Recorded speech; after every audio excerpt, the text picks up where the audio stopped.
Welcome to the Healing Hour. I am your host, Athena Rodriguez, and we'll be having some healing conversations. Hello, everyone, and welcome to today's episode of the Healing Hour podcast. Today, we have our guest, Darrell. How you doing? And tell us a little bit more about what you do.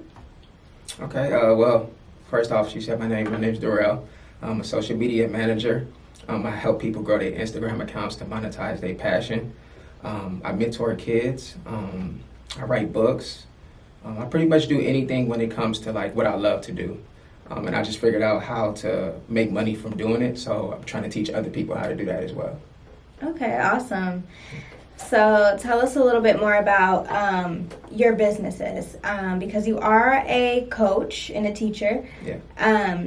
And you market your abilities. So tell us a little bit more about what you help your clients accomplish. Yeah, so I help them accomplish building a brand, because a lot of people on social media, they have a hard time with like actually building a brand that influences people to buy things. Yeah. So I pretty much like help them with their image when it comes to growing their followers, setting up their bio, giving them structure on just how to present themselves.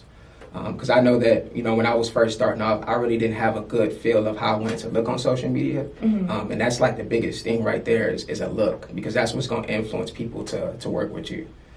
Everything starts from the outside and then it comes from the inside. So just helping them build some structure with their social media accounts.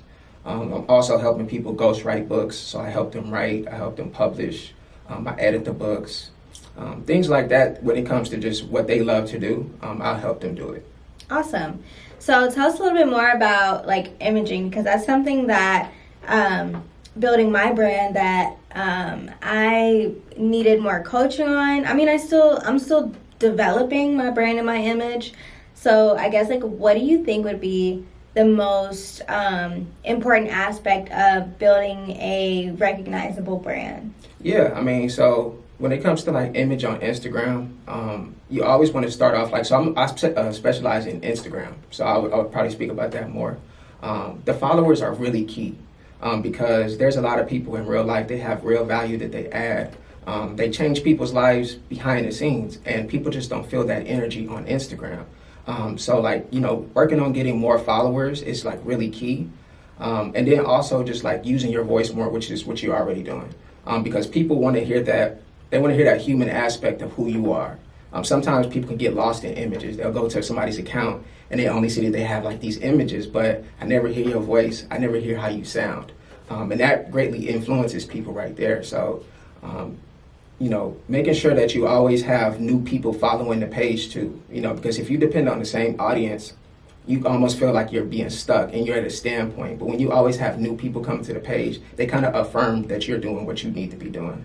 Yeah, I think that's a big one. I actually had somebody tell me, like somebody who sees me all the time at the gym. Mm-hmm. Like he literally came up to me and was like, "Who are you?" And it was that moment that I figured that being an introvert wasn't going to work out for me. Yeah. Because I'm naturally an introvert. So when it comes to being in front of a camera and speaking and things like that, like I never liked to do it. Like despite being a broadcast journalism major, I didn't like to be in front because I like giving my thoughts on the back end. Mm-hmm. But I really seen my following grow up to like 20 something K because I actually started making videos. Yeah.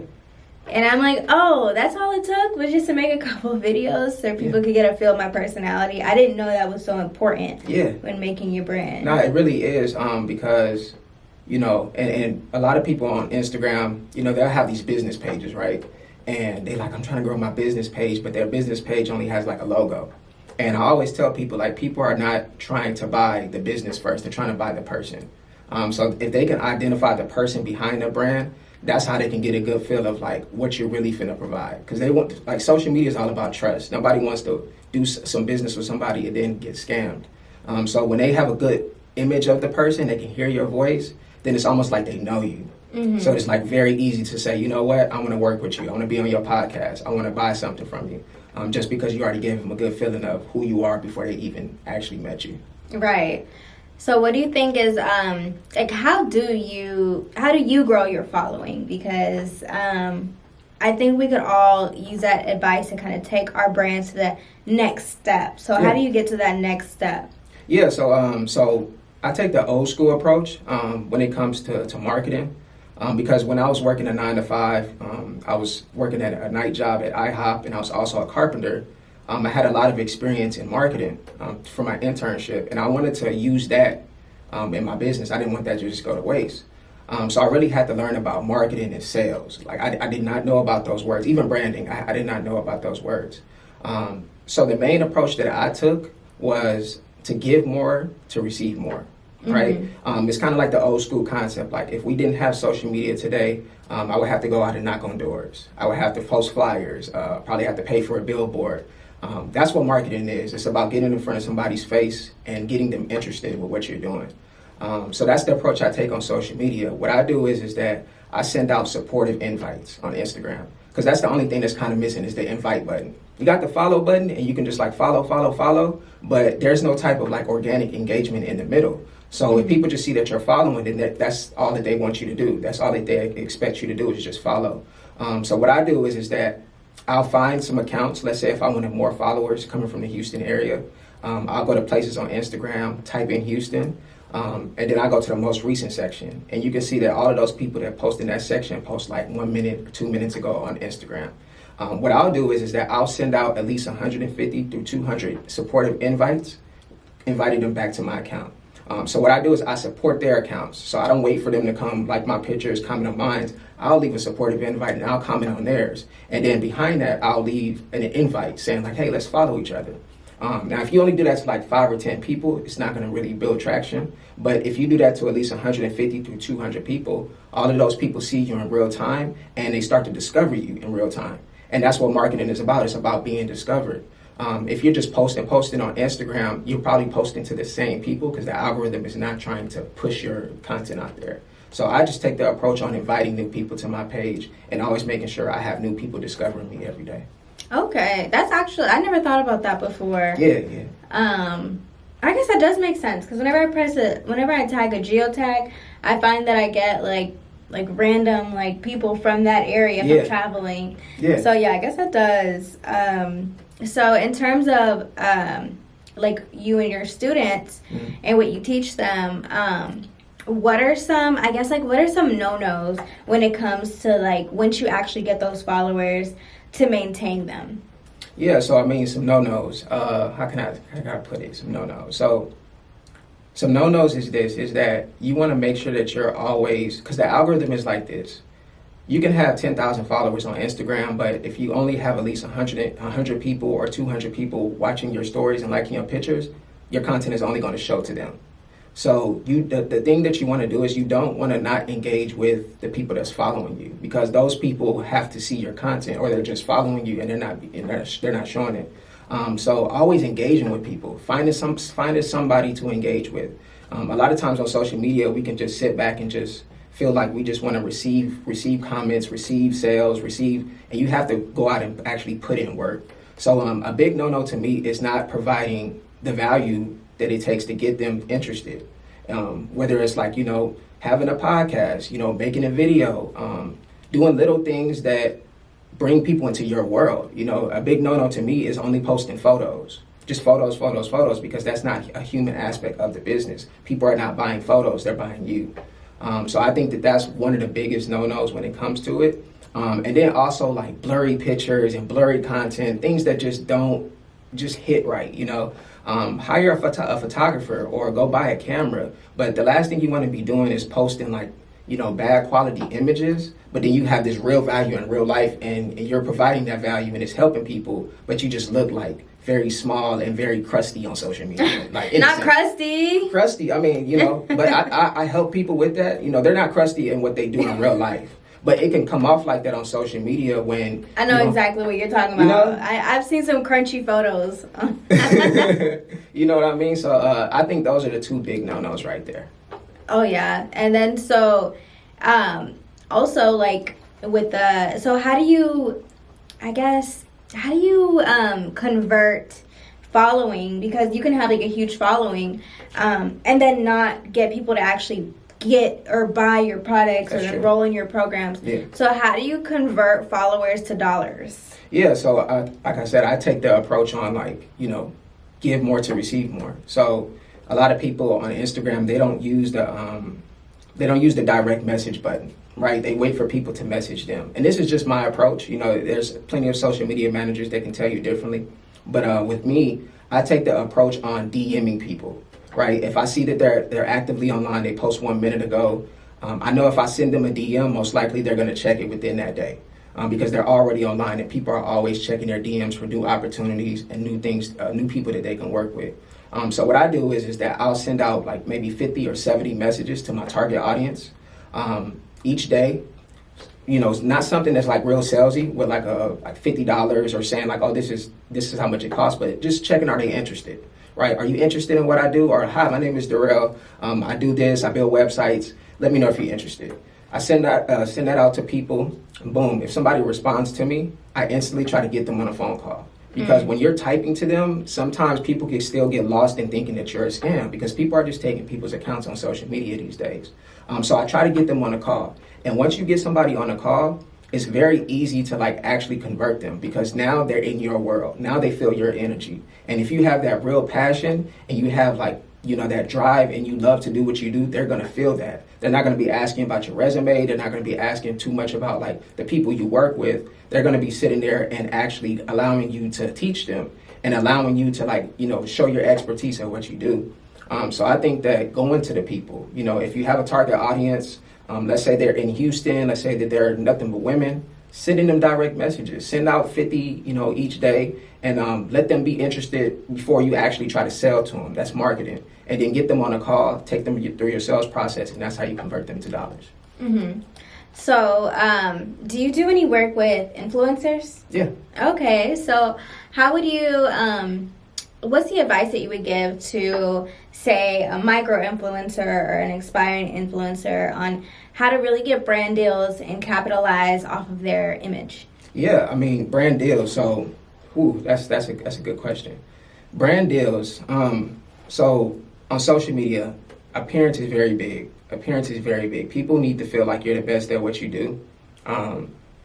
Not necessarily on like some people. Some people would just go organically just off of who you are. So I never want to just say like nobody would ever, rock with you if you have a low.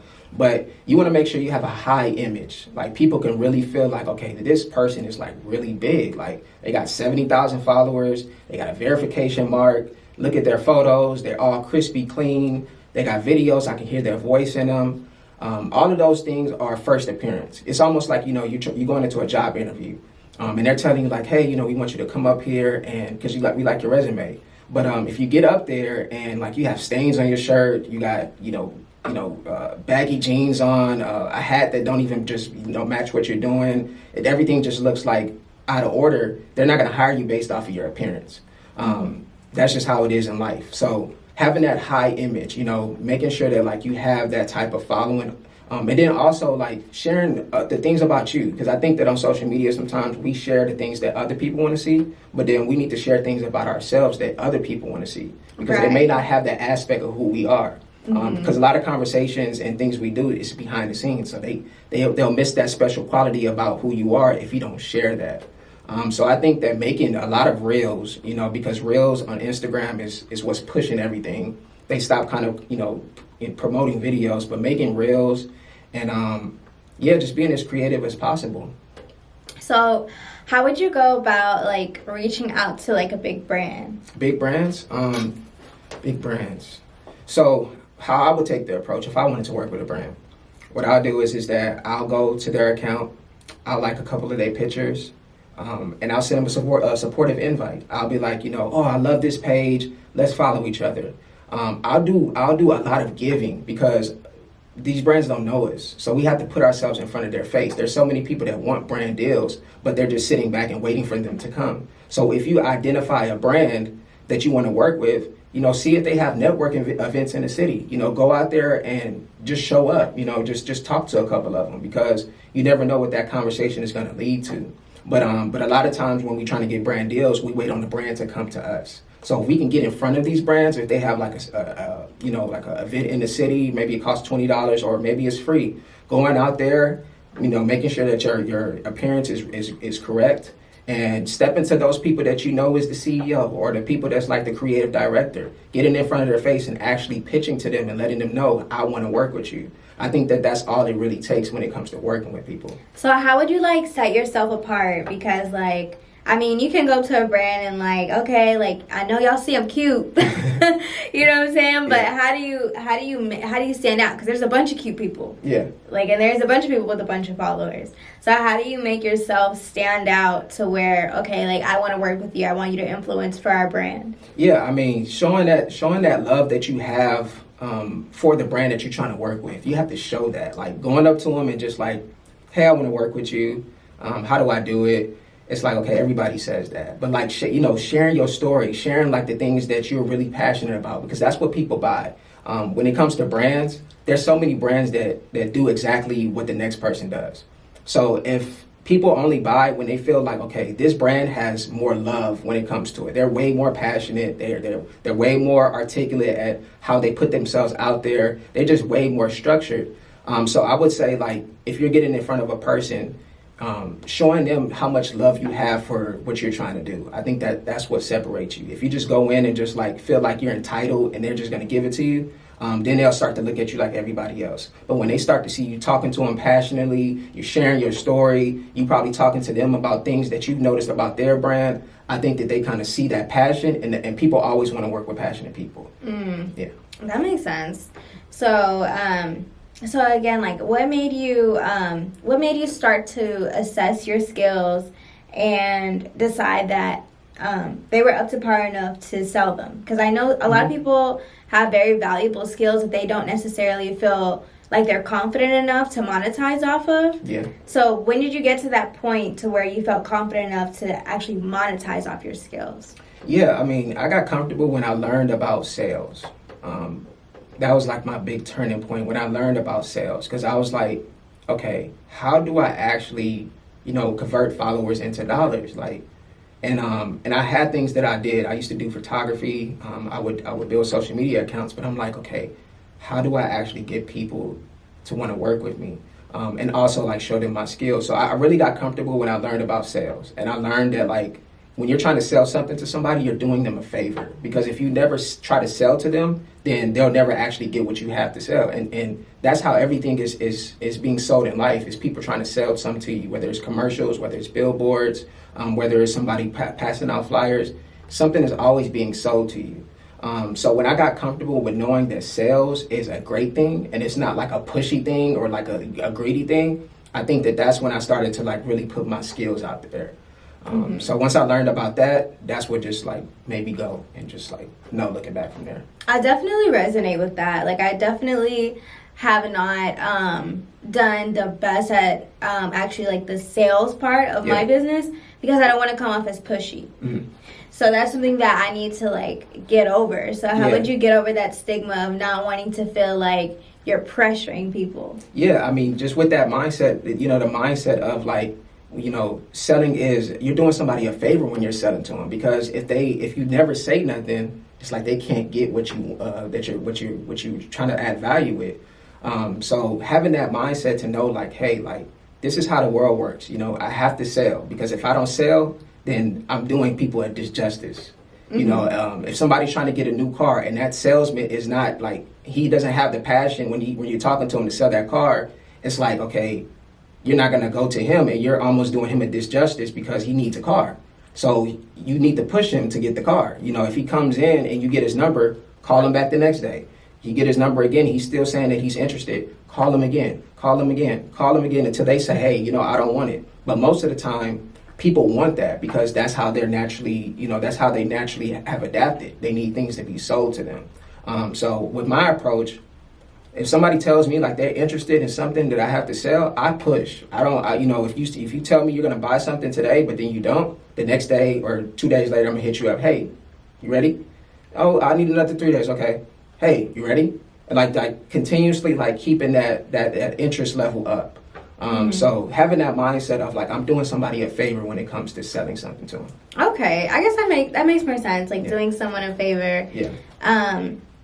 Because otherwise, they would want it for free. Yeah, they would. Like with this, I'm about to drop my my KDP self-publishing workshop, and I've gotten so many like questions about how to do it, about how to structure a book, about how to write a book, how to edit it. Yeah. And nobody's offering to pay for those services. So I'm like, okay, like moving forward, I'm not going to feel bad about pushing someone to buy it because you're pushing me for that information back. Yeah. So I definitely think that is a key in running a social media business. And along with like running that kind of business, so what made you, what made you start looking at social media as profitable? Profitable. What really did it? So when I first made like social media money, and that's what I call it social media money. It was this app called Sweatcoin, and it pretty much pays people to walk. Like you get paid to just like walk. I don't know what it was. It's kind of weird, but it was just like they pretty much pay you for the miles that you walk. If you hit a certain amount, they'll pay you. And I seen that like, okay, you can get a referral for getting people to download the app. So I'm like, hey, if I can get 5 people to download the app, I can make $20. So once I started to send out some messages, people actually responded and they downloaded the app. And I had got like at least 5 or 6 people, and then that's when I got paid $20. So I was like, okay, like this is how it's working. Like it's almost like influence. Like it's about like, okay, people have to like who you are, and they have to like, you have to kind of put out there what you want them to do. So I realized it was valuable when I realized like, okay, I'm influencing people, right? I have to influence people to get them to do what I want to do. I almost have to sell my way through life. Anything that I want to do, I have to sell my way through it. So once I started to see that approach, that all I have to do is be confident enough to step to people and, have a product that I know that they need, I think that I started to see that social media was very valuable, because all the people started, maybe I'll send out like 50 messages a day, maybe 4 people respond back, maybe 2 people get on the call, and I'll close those 2 people. And I just realized like, okay, if one person will buy something from me, millions of people will buy it. So that's where I started to see it was profitable, and keeping that mindset has just kept me going. I haven't went back to my old 9-to-5 job. Even days where I went broke, I never had the mindset of like going back and putting the application, because I understood like social media is all about selling, and you have to just continuously like keep your pipeline full and not rely on the same people. Yeah. That makes sense. So, so leaving your 9-to-5, how was that transition? Whew. It was, oh man, it was hard. It was really hard because I didn't really have the support system. There was nobody supporting me saying like, if you leave your 9-to-5, we're going to give you some money. We're going to give you a place to stay. We're going to have everything for you to make sure that your dreams go right. So it really took me like going into my imagination and really like seeing like, how is this going to work? Right. I had to really imagine it. Like I had to really feel that feeling of not having a job, because that's normal. That's what everybody does. Everybody really in society, they really feel like they should have a job. And I didn't want to do that no more. I've worked at jobs like Carl's Jr., Whataburger, IHOP. I've already done it. And I wanted to experience how it felt to be a full-time entrepreneur. I was always like, that was my dream, like not like being a side one, but like being full-time with it. So my transition was like, I had to sacrifice some things. And, I had found, me and my brother, we was talking, and my mom was giving us like a deadline that we had to get an apartment. And I was like, man, like if we get an apartment, I'm gonna have to keep a job, because like, I got to make sure that we up to date on these bills. So what I did was I sacrificed getting an apartment, and I got an office, and I pretty much had to sleep at my office for like maybe 6 months to establish my business. I didn't really have money to go out like that. All of my money was just being put back into like my business and what I was doing. So it was definitely a sacrifice, but I think that if you have that feeling and something is going to work, it's going to work. You'll never have a feeling of something is going to work if it's not going to work. So I think that it was very tough, but if you can make up in your mind that, hey, this journey comes with risk and it comes with sacrifice, it starts to be kind of fun because you're like, okay, I'm going to take those risks and I'm going to make those sacrifices. So at the end, I don't have to do it again. And at the end, I don't have to make those same risks that I did 5 years ago. Right. Okay. Yeah, I definitely feel that. Just transitioning from workspaces, I feel like is hella stressful. For me, my transition was like out of working in the nightlife, and then also doing my own entrepreneurial contract work. And I would say the only thing that I've had to hold on with is faith. Like literally, like sheer pure faith has kept me on my journey, kept me afloat. Because whenever I don't think that you just can't think that you're gonna fall. Yeah, for sure. You just can't think that you can't think of the worst scenario. Only the best scenarios, or else there's no moving forward. Yeah. And for those of us who choose not to pursue a traditional route, faith is all you have at the end of the day. Yeah. And so. Yeah, faith without works is dead. Right. Honestly, yeah. Exactly. Sure. So we're gonna talk a little bit more about more of the leaving to 9 to 5 journey whenever we come back from our break. Okay, and we are back, and we were just talking about having the faith to leave a traditional 9 to 5 and being a full-time entrepreneur, full-time dream chaser. And so how do you feel like you decided to have the faith to do that, and how would you tell the audience that what they have to do in order to achieve that goal? Yeah, so I'm not gonna even lie to you. I wasn't always on the level of leaving a 9 to 5. I was scared most of the time. Every time I would lose a job, I would have the mindset of like, I need to go fill out 5 applications and get a job. But once I started to really, realize that, hey, like everything that I'm doing comes from my imagination, and that the things that is in my imagination are real, then I was like, okay, I can act on these things. So I have a feeling. A lot of days I didn't have money. I didn't have just like the business structure, but I had the feeling. And I think that when you have that feeling, I think that drives you. So, in the great words of Albert Einstein, he says, master the frequency of the reality that you want, and you have no choice but to get that reality. He said it's no other way, and it's not philosophy. So, to me, that was a code. That's like a law. If you can master the frequency of the reality that you want to be on, then you have no choice but to get it. And, the three insights that I can give to people on that quote right there is like, okay, what is frequency?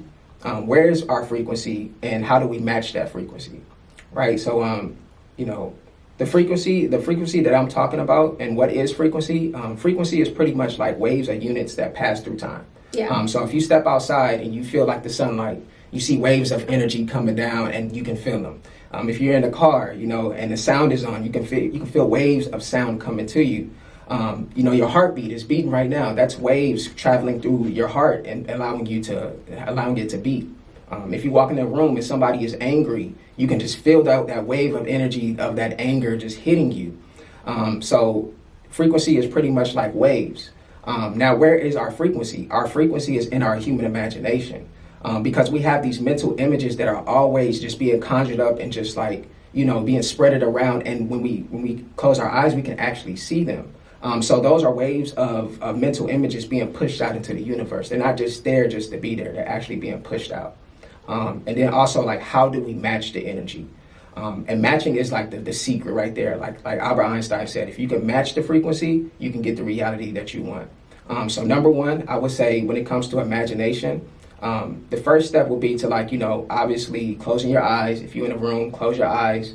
And with your imagination, you don't want to just imagine the beginning. You want to imagine the end. You want to already feel like you have the possession that you want. Like you want to already feel like it's yours. You want to see the people that you're going to meet. You want to smell how it's going to smell in the room. You want to see the money and how it feels. You want to feel that, because what that's going to do is that's going to create a vibration, and that vibration is going to go straight through your body. You're going to feel that as soon as you come out of your imagination. You're going to have this vibration. Now, step two is keeping the vibration, because you have to keep it. You have to keep that energy and that feeling that you had when you were imagining. Because that's the only way that you're going to be able to bring those mental images into real life.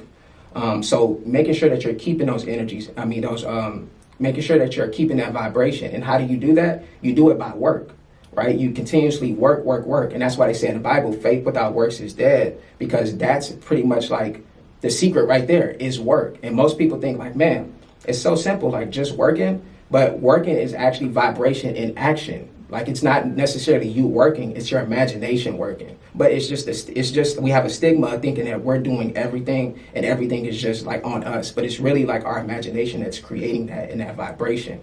And then once you actually keep the vibration and you're working, you're gonna start to see that turns into a belief. And when you have the belief, that's where everything automatically starts to happen. You know, you have this belief now, and you don't even necessarily have to feel like you're working. You know, you feel like you're doing something that you're called to do that's purposeful, and you almost know your journey and your mission. After that belief, those beliefs turn into frequency events. And those frequency events are just, you know, most people don't even see them coming. They just like, wow, like, thank you, God, that this event happened. Or wow, like this, I can't believe that this is happening to me. I never thought that I would get to my life where I actually seen this day.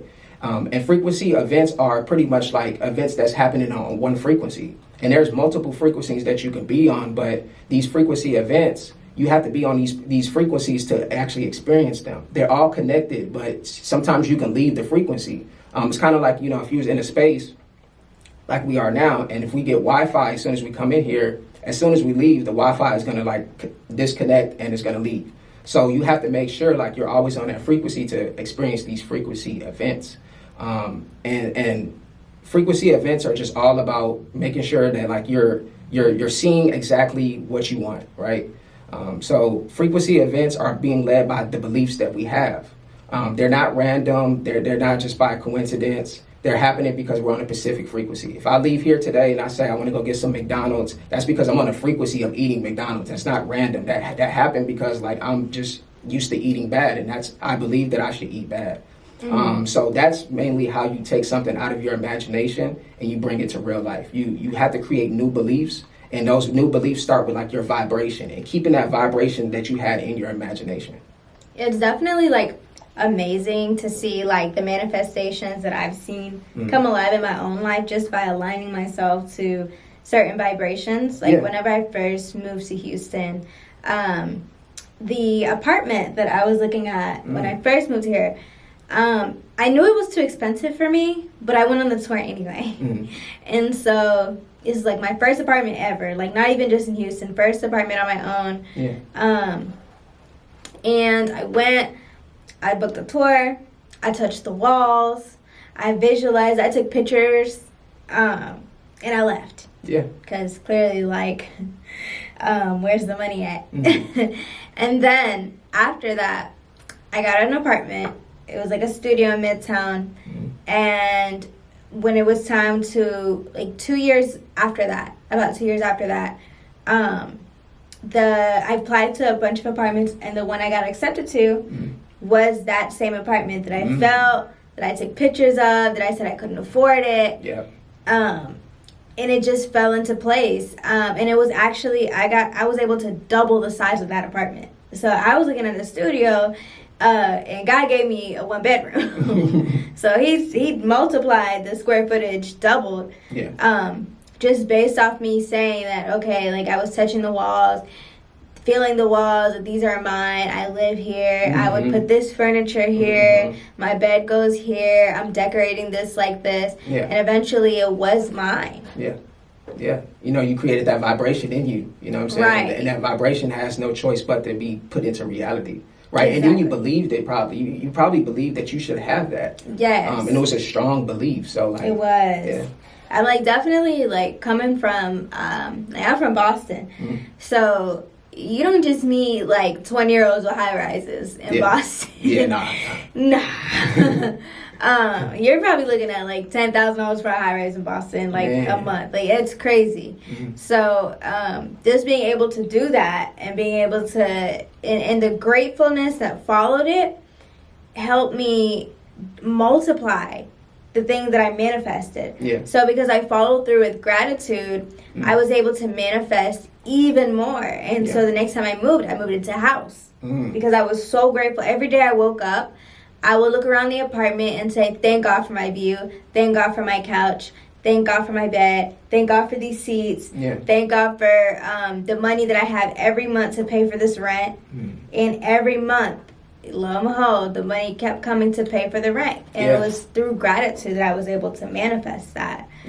Yeah, I would call those, the money. Now, the money that always coming in, those are frequency events, because at any point in time, the money could have just stopped coming, Same with me with business, my life right now depends on sales. So I have to make a certain amount of money each week to make sure I'm actually living. But those are frequency events that you don't necessarily have to worry about because you're on that frequency. You're on the frequency of knowing that this is mine. This is my apartment. I deserve to be here. But if you, as soon as you start this, feeling like you don't deserve to be here, and you lose that gratitude that you was talking about, now you go back down to a different level of frequency where you used to be at, and then now you're going back to the old stuff. Right.